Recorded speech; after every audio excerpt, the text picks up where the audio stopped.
please don't say that too loudly.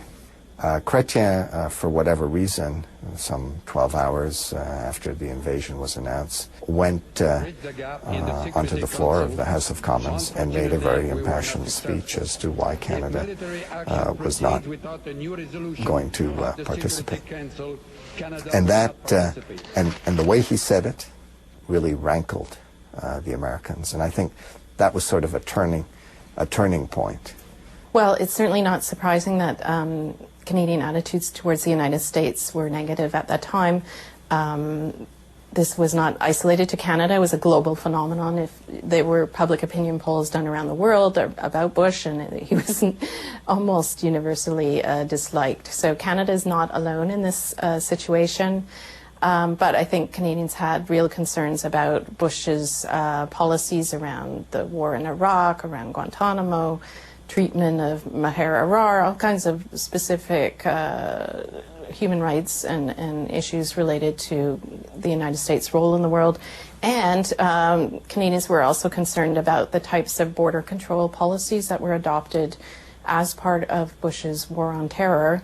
The assumption that terrorists were flowing over the Canada-U.S. border into the United States, which were completely wrong, but resulted in a series of measures being adopted by the United States that really hurt Canadian industry, Canadian trade with the United States, and stop that long-standing kind of smooth flow of travel across the border and our belief in this longest undefended border in the world. News of the deep freeze between Bush and Chrétien spread across the world.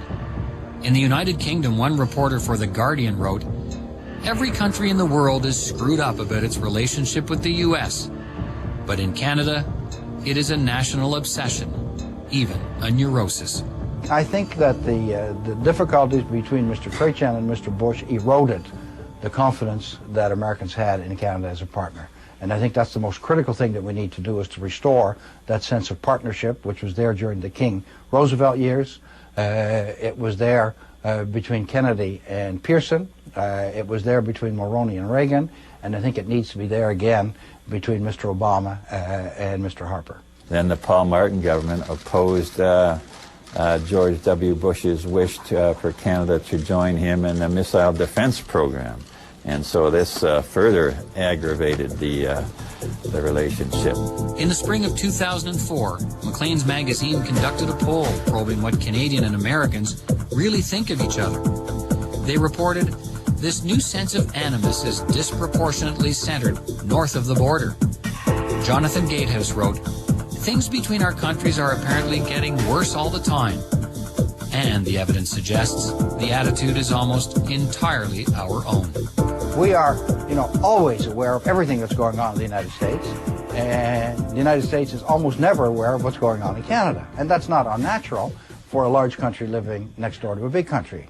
For a small country living next door to a big country, I mean, that's fairly natural. But there are issues on which we want to get their attention. There are issues that have to deal with security. There are issues that have to do with trade. There are issues that have to do with the management of the border.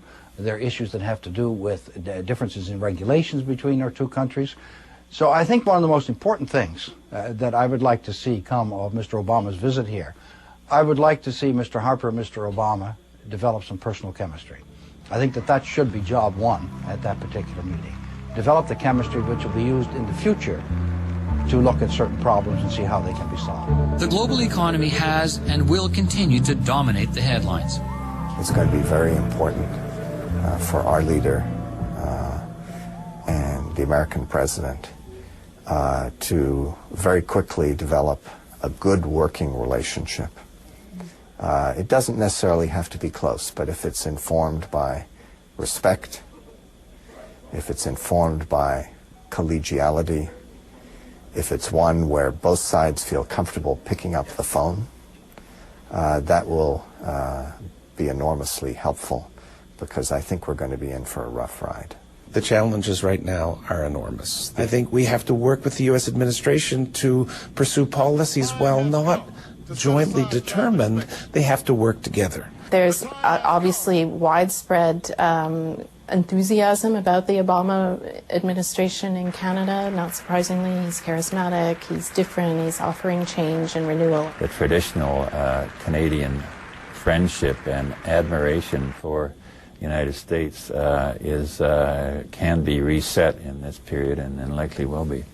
What's really quite surprising when you look at 100 years of a relationship is that for the most part it's been a pretty damn good one.